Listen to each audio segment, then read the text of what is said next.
Welcome to Team Project Part 1 for this course.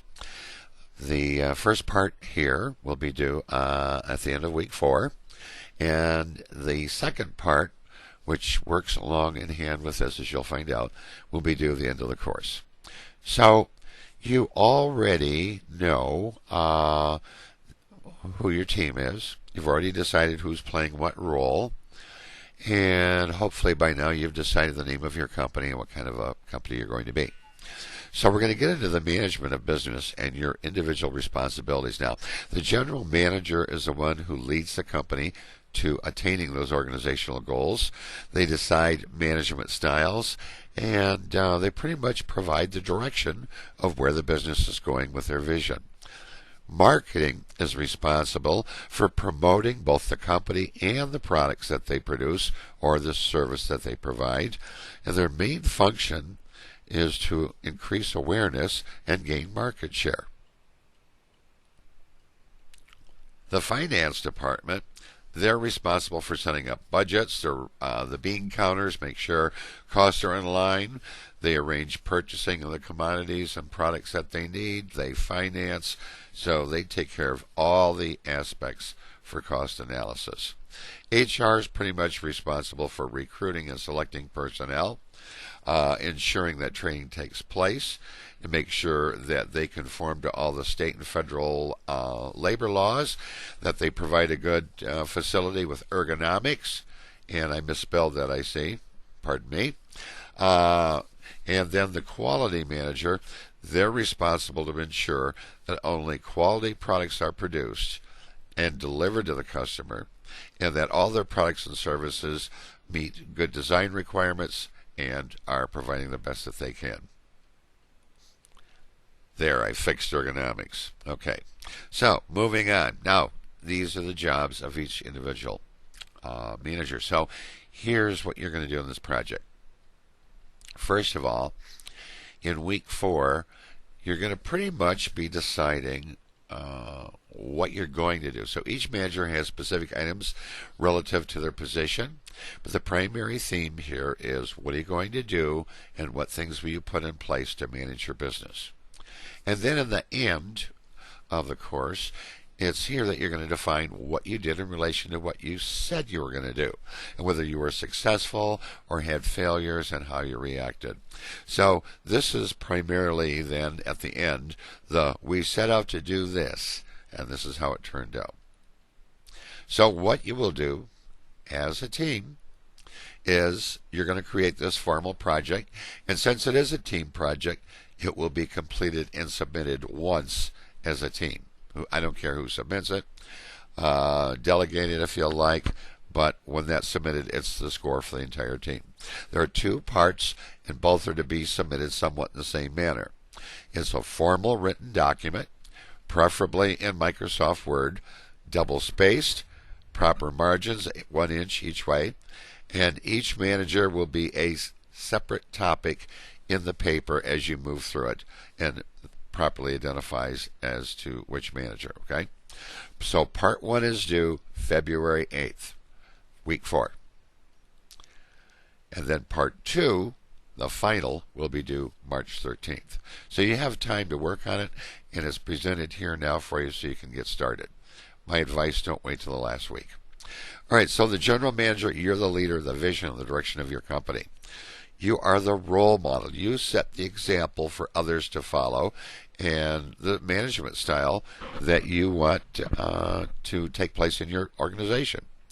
So what I want you to tell me here is, what is the management style that you want practiced through your company?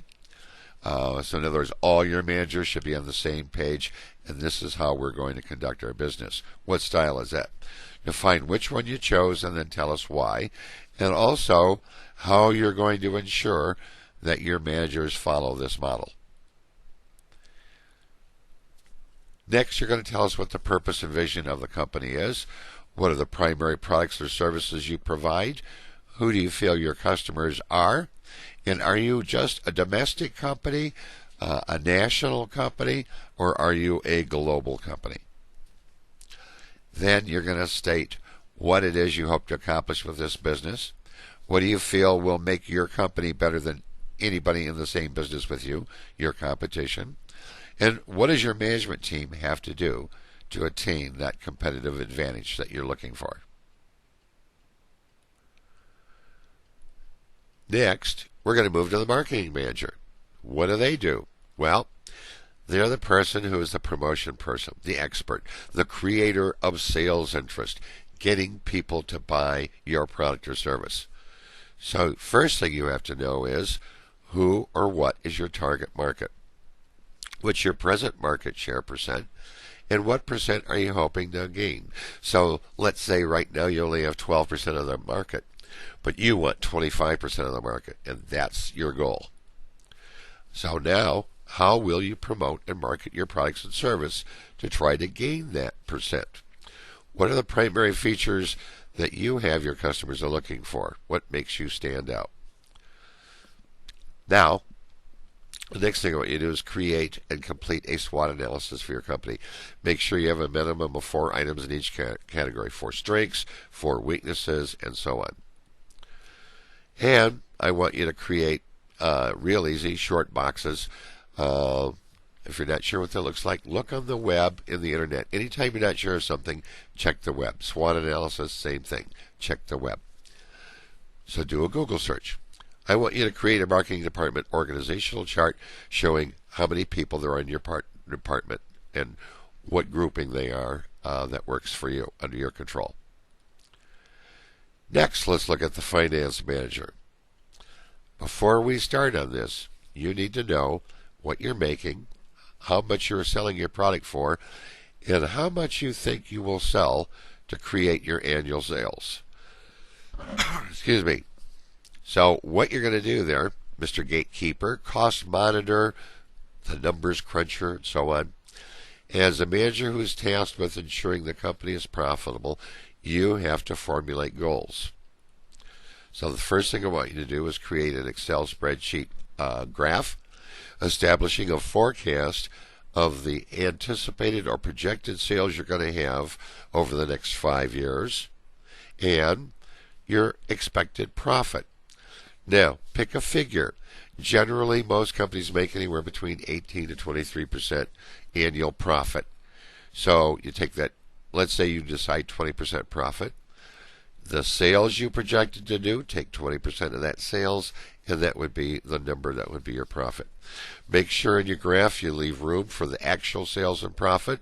Each week, I'm going to give you numbers saying how much your sales was. In other words, if you said, I'm expecting to do $2 million this coming year, my figure may say you did 93% of that. So that will be what you post to be your actual sales. So you're going to create a chart for both, okay? Next, you're going to create 3 SMART goals for your company. SMART goals have to be specific, obviously relevant to the growth of the business, and they have to have some kind of time factor. So you're going to create them now saying, this is what we hope to accomplish. And at the end of the course, you're going to tell us whether you accomplished them or not. So, some examples are to increase sales by 10% each year.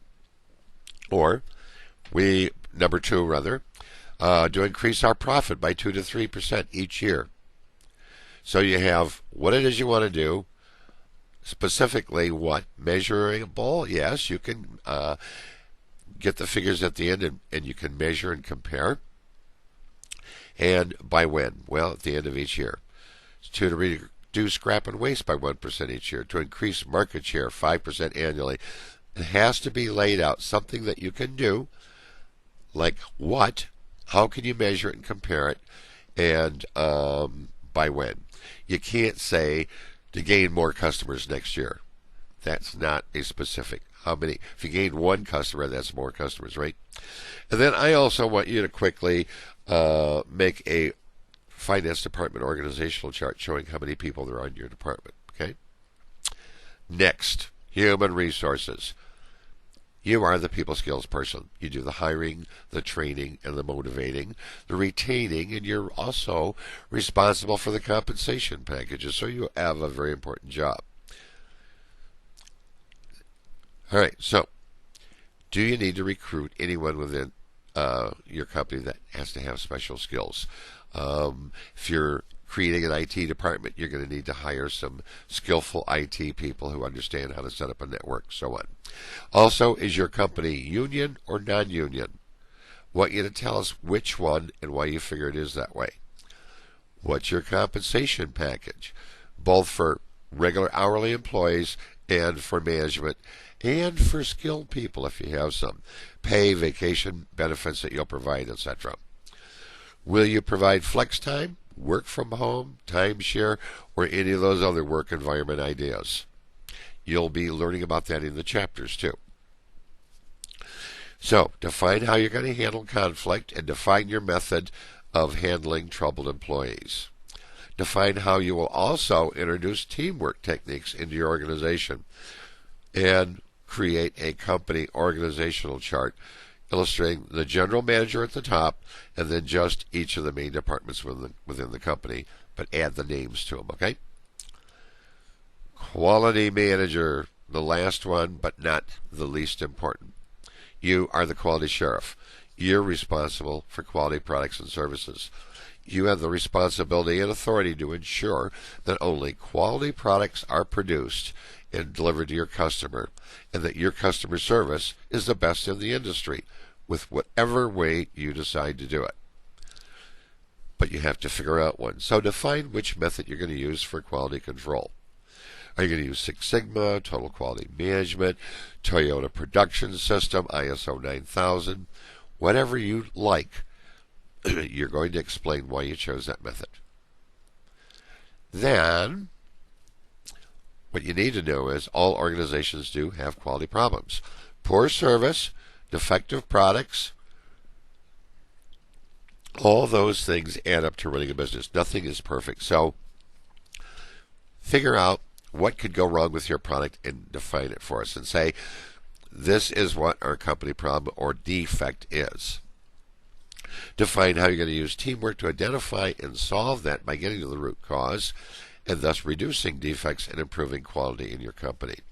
And I also want a quality department organizational chart from you showing who works for you, quality engineers, data collectors, whatever. Okay?